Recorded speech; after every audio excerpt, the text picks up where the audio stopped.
आज हमें पढ़ना है exchange and transport of gases. अब exchange and transport of gases का जो ओवरव्यू है वो हम ऑलरेडी फर्स्ट लेक्चर में देख चुके हैं, ठीक है। तो आज टाइम है डिटेलिंग का।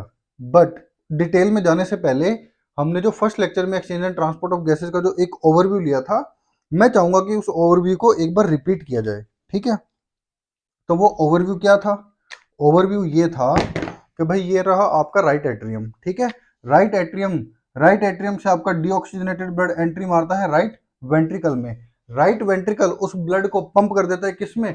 पल्मोनरी सर्कुलेशन में। ये ब्लड आ गया आपका पल्मोनरी सर्कुलेशन में, डीऑक्सीजनेटेड ब्लड पल्मोनरी सर्कुलेशन से होता हुआ कहाँ पहुंचेगा? लंग्स, ठीक है। और से alveoli at the level of lungs. यहाँ पे क्या हुआ था अगर आपको याद हो, ऑक्सीजन ने ऑक्सीजन ने लंग से एंट्री मारी थी किसमें? ब्लड में। और CO2 ने ब्लड से एग्जिट मारी थी किसमें?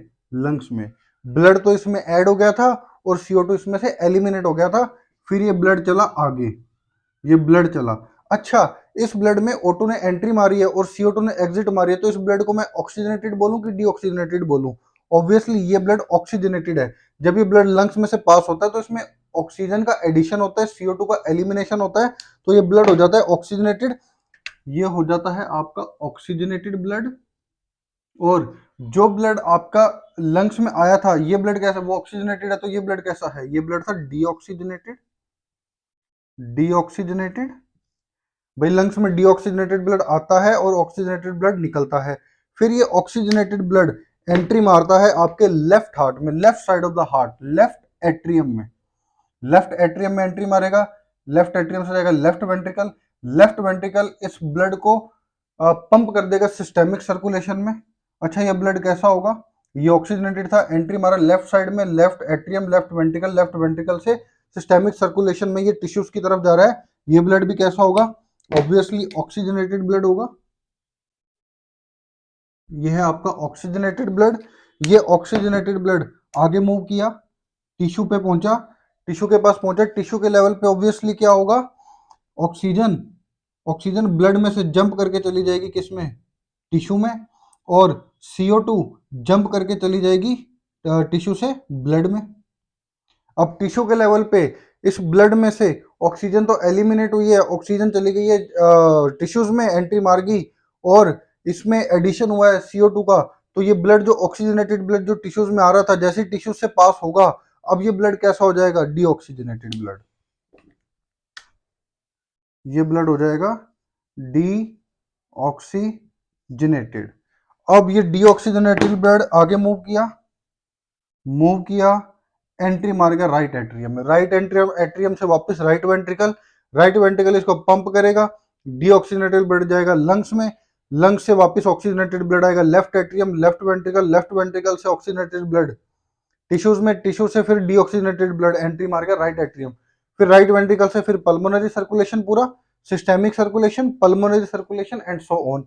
हमारी बॉडी में यही चलता रहता है, हमने ऑलरेडी देखा था, ठीक है। अब हमें बात करनी है exchange and transport of gases की। सबसे पहले एक्सचेंज कहाँ कहाँ हो रहा है? What do you mean by exchange? देखो भाई, सबसे पहले एक्सचेंज तो हमने देखा था कि लंग्स और एटमॉस्फेयर के बीच में, ठीक है। वो एक्सचेंज कैसे पॉसिबल हो पाता है, वो हमने पूरा मैकेनिज्म ऑफ ब्रीदिंग में ऑलरेडी हम देख चुके हैं, ठीक है। अब आगे चलते हैं। नेक्स्ट चेंज, नेक्स्ट चेंज है आपका, ये देखो, लंग्स और ब्लड के बीच में एक चेंज है। उसके बाद आगे चलो, टिश्यू और ब्लड के बीच में एक चेंज है, एक्सचेंज है। तो ये हो गया, यहां पे क्या हो रहा है आपका? एक्सचेंज हो रहा है, एक्सचेंज ऑफ गैसेस। अगेन यहां पे क्या हो रहा है आपका? क्या हो रहा है आपका? एक्सचेंज ऑफ गैसेस, ठीक है। अब बात करते हैं ट्रांसपोर्टेशन का ओवरव्यू, ठीक है। ये ट्रांसपोर्ट क्या है? अरे भाई, ये गैसेस जब यहाँ पे ये गैसेस एक्सचेंज हो रही है, गैसेस एक्सचेंज हुई, एक्सचेंज होके फिर ये गैसेस का क्या हो रहा है? ये गैसेस का ट्रांसपोर्टेशन ही तो हो रहा है। ये गैसेस ट्रांसपोर्ट हुई, ट्रांसपोर्ट होके कहाँ पहुंचेंगे? टिश्यू लेवल पे। फिर एक इनका एक्सचेंज होगा, फिर एक्सचेंज होके फिर ये गैसेस ट्रांसपोर्ट होंगी, फिर ट्रांसपोर्ट होके पहुंचेगी लंग्स में, फिर एक्सचेंज होगा, फिर एक्सचेंज होगा, फिर ये गैसेस ट्रांसपोर्ट होके फिर टिश्यू लेवल पे पहुंचेगी, फिर। तो ये क्या चल रहा है? ये exchange and transport, exchange and transport ही तो चल रहा है भाई। Exchange transport, exchange transport, exchange, transport. हम बड़े सिंपल सी बात कर रहे हैं, हम एक ओवरव्यू ले रहे हैं बस। फॉर एग्जांपल अब ट्रांसपोर्ट है भाई, मैंने जितना सिंपली मैं बोल रहा हूँ कि इसमें एक्सचेंज होने के बाद ये ट्रांसपोर्ट हो रहा है, हम इतना भी सिंपल नहीं है इसमें। भाई हो सकता है ये ब्लड, हमें यही तो पता करना है। मैं डिटेलिंग में आपको क्या बताऊंगा कि गैसेज इसमें आके कहीं ऐसा तो नहीं है कि ये किसी कोई ना कोई केमिकल रिएक्शन करके कुछ और कंपाउंड फॉर्म कर लेते हैं और उस फॉर्म में कल को क्या पता ये ट्रांसपोर्ट होती हो, और हमें क्या पता ये इसमें जंप करती हो, गैसेज में जंप करके फिर ब्लड में कुछ ऐसे एलिमेंट्स होते हो, कुछ ऐसी चीजें होती हो जो इसको पकड़ के ट्रांसपोर्ट करवाती हो, या ये इसमें जंप करके डिसॉल्व होके फिर ट्रांसपोर्ट होती हो। तो वो सारी चीजें हम डिटेलिंग में देखेंगे। फिलहाल ओवरव्यू क्या है, एक्सचेंज, ट्रांसपोर्ट, एक्सचेंज, ट्रांसपोर्ट। ठीक है, अब पहले हम लेते हैं थोड़ी सी डिटेलिंग एक्सचेंज की। ठीक है, एक्सचेंज की डिटेलिंग लेते हैं। चलिए भैया आप एक चीज देखो, एक्सचेंज में सबसे पहले लंग्स के लेवल पे देखो। लंग्स के लेवल पे क्या हो रहा है, ऑक्सीजन एंट्री मार रही है लंग्स से ब्लड में, और CO2 एंट्री मार रहा है ब्लड से लंग्स में। मेरा क्वेश्चन आपसे ये है, यार ये ऑक्सीजन एंट्री मार रही है लंग्स से ब्लड में, तो मेरा क्वेश्चन आपसे ये है कि ऐसा ही क्यों, ब्लड से लंग्स में एंट्री क्यों नहीं मार रही ऑक्सीजन। ठीक है, दूसरा CO2 ब्लड से एंट्री मार रही है लंग्स में। ठीक है, ये लंग से एंट्री क्यों नहीं मार रही ब्लड में। टिश्यू लेवल पे आ जाओ, ऑक्सीजन ब्लड से एंट्री मार रही है टिश्यू में, CO2 टिश्यू से एंट्री मार रही है ब्लड में, उल्टा क्यों नहीं हो रहा। मतलब ऑक्सीजन टिश्यू से ब्लड में एंट्री क्यों नहीं मार रही, CO2 ब्लड से टिश्यू में एंट्री क्यों नहीं मार रही।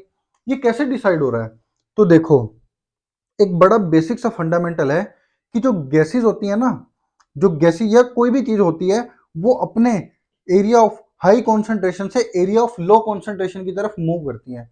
गैसेस के केस में देखें तो अपने area of high pressure to the area of low pressure की तरफ मूव करती हैं। ठीक है, तो मैं आपसे ये कह रहा हूं कि भाई ऑक्सीजन लंग्स से ब्लड में जंप मार रही है, तो हो ना हो यार, इसका मतलब ये हुआ ना कि पक्का इसका जो ऑक्सीजन का जो पार्शियल प्रेशर है वो लंग्स में तो ज्यादा है, एल्वियोलाई में तो ज्यादा है, लेकिन ब्लड में कम है। क्योंकि चीजें क्योंकि गैसेस हाई प्रेशर से लो प्रेशर मूव करती हैं। बिल्कुल यही है, यहाँ पे ऑक्सीजन का पार्शियल प्रेशर है ज्यादा, यहाँ पे कम, तो ये गैसेस हाई प्रेशर से लो प्रेशर की तरफ मूव करेगी। And same for carbon dioxide, carbon dioxide का पार्शियल प्रेशर ब्लड में तो ज्यादा है और लंग्स में एल्वियोलाई में है कम, तो CO2 कहां से कहां मूव करेगी, ब्लड से लंग्स में। टिश्यू लेवल पे आ जाओ, टिश्यू लेवल पे भाई ऑक्सीजन का पार्शियल प्रेशर टिश्यू में तो कम है, ब्लड में ज्यादा है, तो इस डायरेक्शन में मूव करेगी। CO2 का टिश्यू में तो ज्यादा है और ब्लड में कम है, तो ये इस डायरेक्शन में मूव करेगी। और मैं आपको बता दूं कि जब चीजें अपने एरिया ऑफ हाई प्रेशर, जब गैसेस अपने या कोई भी चीज अपने area of high pressure, area बोल रहा हूँ, अपनी हाई कॉन्सेंट्रेशन से लो कॉन्सेंट्रेशन, या गैसेस के केस में बोलो high pressure to low pressure की तरफ मूव करती हैं, फ्लो करती हैं, तो इस फिनोमिनन का एक नाम है, इस फिनोमिनन को बोलते हैं सिंपल डिफ्यूजन। क्या बोलते हैं, सिंपल डिफ्यूजन, सिंपल डिफ्यूजन। अब ये जो सिंपल डिफ्यूजन है ना, आपको लग रहा है कि बड़ी बेसिक सी बात बता रहा हूं, बात तो बेशक ये बिल्कुल बेसिक सी है, लेकिन इस पे इतनी सी बात पे आपका AIPMT 1998 का क्वेश्चन आया हुआ है, और आरपीएमटी आरपीएमटी 2014 का क्वेश्चन आया हुआ है। ठीक है, अभी तक एक्सचेंज के बारे में हमने क्या डिटेल ली, हमने देखा कि भैया एक्सचेंज हो रहा है दो लेवल पे। पहले वाला तो हम ऑलरेडी पढ़ चुके हैं जो कि लंग्स और एटमॉस्फेयर के बीच में है। फिलहाल हम बात कर रहे हैं आपका लंग्स और एटमॉस्फेयर वाला पढ़ चुके हैं, फिलहाल बात कर रहे हैं लंग्स और ब्लड के बीच में, देन ब्लड एंड टिश्यू के बीच में। एक्सचेंज में हमने क्या देखा कि भैया O2 इस डायरेक्शन में मूव करता है, CO2 इस डायरेक्शन में, और सेम चीज हमने टिश्यू में देखी।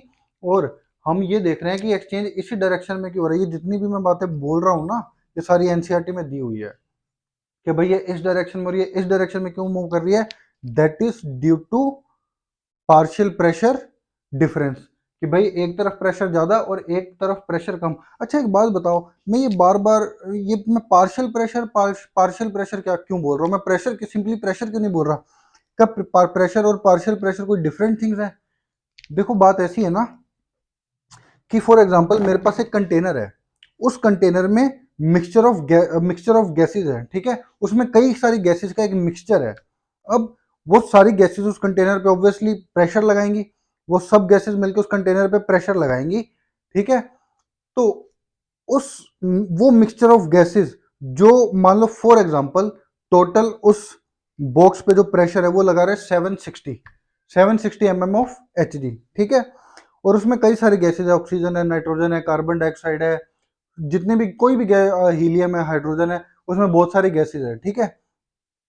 अब वो 790 mm ऑफ Hg जो प्रेशर है वो सारी गैसेज मिलके लगा रही हैं, लेकिन अगर मैं ये फाइंड आउट करूं कि उस सारे मिक्सचर में से कोई एक पर्टिकुलर गैस, कोई भी फॉर एग्जांपल ऑक्सीजन ले लो या हाइड्रोजन ले लो, वो पूरे प्रेशर में से वो अकेली एक गैस कितना प्रेशर लगा रहा है, मतलब उसका कंट्रीब्यूशन उस टोटल प्रेशर में कितना है। मतलब अगर मैं पूरे प्रेशर में से ये डेजिग्नेट कर रहा हूं कि यार ये एक गैस कितना प्रेशर लगा रही है, तो उसको बोलते हैं पार्शियल प्रेशर। मतलब जब आपको पूरे मिक्सचर में से किसी एक किसी एक गैस का या किसी एक चीज का प्रेशर अगर आपको डिफाइन करना है, डेजिग्नेट करना है, तो आप उसके नाम के पीछे पार्शियल लगा दोगे। जैसे कि हम मान लो हम 5 जने मिलके एक कार को धक्का दे रहे हैं, ठीक है, और हम टोटल फोर्स लगा रहे हैं, फॉर एग्जांपल हम 500 न्यूटन का फोर्स लगा रहे हैं, ठीक है, और उस 500 न्यूटन में से सारे 100 न्यूटन का फोर्स लगा रहे हैं, भाई 100 का मैं लगा रहा हूँ, 100 का मेरे पास वाला, सब 100 न्यूटन का फोर्स लगा रहे हैं, ठीक है। अब टोटल फोर्स तो कितना हो गया 500 न्यूटन, इसको तो मैंने बोल दिया फोर्स। लेकिन अगर मैं खाली अपने फोर्स की बात करूं, अगर मैं ये बात कर रहा हूं कि भाई मैं कितना फोर्स लगा रहा हूं, तो मैं इसको बोल दूंगा पार्शियल फोर्स ऑफ रोहन। कितना हो जाएगा 100। सिंपल सी बात है भाई। अब ब्लड में तो और भी गैसेज हैं, एल्वियोलाई में और भी गैसेज है। हम बात कर रहे हैं स्पेसिफिकली खाली ऑक्सीजन के प्रेशर की या स्पेसिफिकली CO2 के प्रेशर की, हम टोटल प्रेशर की बात कर नहीं रहे। इसलिए हम यहाँ पे, है तो वो ऑक्सीजन का ही प्रेशर, इसलिए हम यहाँ पे बोल के उसको प्रेशर ना बोल करके पार्शियल प्रेशर बोल देते हैं, ठीक है। हमें हमें सिर्फ इससे मतलब है कि भाई ऑक्सीजन का कितना प्रेशर है, यानी ऑक्सीजन का पार्शियल प्रेशर कितना है और CO2 का पार्शियल प्रेशर कितना है, उसी से हमारा काम हो रहा है, इसलिए उसको बोलते हैं पार्शियल प्रेशर, ठीक है। अब आगे चलते हैं। हाँ, तो हमने बात करी कि भैया गैसेज एक पर्टिकुलर डायरेक्शन में क्यों मूव करती हैं। अगर ऑक्सीजन को देखें तो एल्वियोलाई से ब्लड एंड देन ब्लड से टिश्यू, CO2 की बात करें तो टिश्यू से ब्लड देन ब्लड से एल्वियोलाई। ऐसा ही क्यों हो रहा है? तो ऐसा इसलिए हो रहा है क्योंकि इनका प्रेशर डिफरेंस ऐसा है, भाई वो अपने हाई प्रेशर से लो प्रेशर की तरफ मूव कर रहे हैं, और जब चीजें अपने हाई प्रेशर से लो प्रेशर की तरफ मूव करती हैं तो उसे हम बोल देते हैं सिंपल डिफ्यूजन, जिस पे क्वेश्चन आया हुआ है। अब मैं आपको एक बात बताता हूँ कि गैसेज का जो डिफ्यूजन होता है ना, वो गैसेज किस रेट से डिफ्यूज करेंगे, किस स्पीड से डिफ्यूज करेंगे, वो कुछ फैक्टर्स पे डिपेंड करता है, और वो हमें स्टडी करने हैं। हमें क्यों क्यों स्टडी करने हैं, क्यों? उसका फर्स्ट रीजन है कि भाई एनसीईआरटी में दिए हुए हैं। उसका सेकंड रीजन मैं आपको तब दिखेगा जब मैं आपको ऑक्सीजन ट्रांसपोर्ट पढ़ा रहा हूँ, और थर्ड रीजन आपको उसका तब दिखेगा जब हम लोग पढ़ रहे होंगे CO2 का ट्रांसपोर्ट। फिलहाल के लिए बस हमें जो डिफ्यूजन है, व्हाट इज सिंपल डिफ्यूजन, भाई जब चीजें अपने हाई प्रेशर से लो प्रेशर की तरफ मूव करते हैं तो इस फिनोमिनन को बोलते हैं सिंपल डिफ्यूजन। और ये डिफ्यूजन किस रेट से होगा वो डिपेंड करता है कुछ फैक्टर्स पे, वो फैक्टर्स हम स्टडी करते हैं। तो चलिए देखते हैं। चलिए। हाँ, डिफ्यूजन रेट,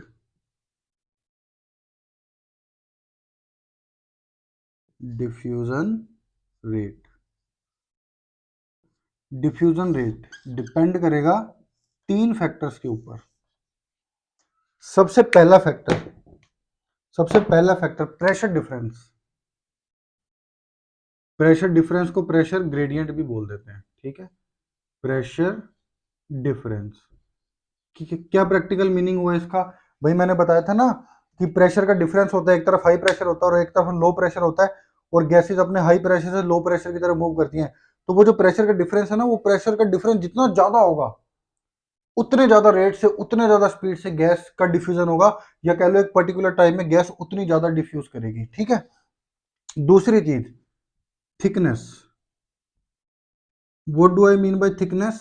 किसकी थिकनेस की बात कर रहा हूं भाई?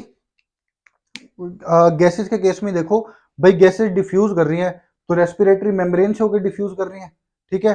फिर टिश्यू लेवल पे भी आ जाओ, वो ब्लड वेसल की मेम्ब्रेन को, एपिथेलियम को क्रॉस कर रही है, टिश्यू की मेम्ब्रेन को क्रॉस कर रही है।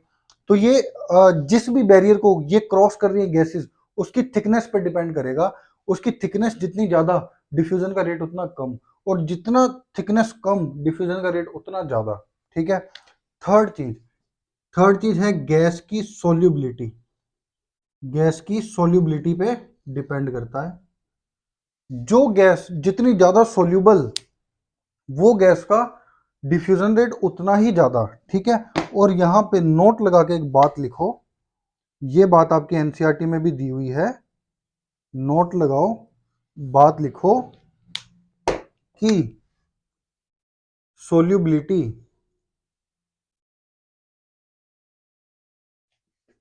Solubility of CO2 is 20 to 25 times more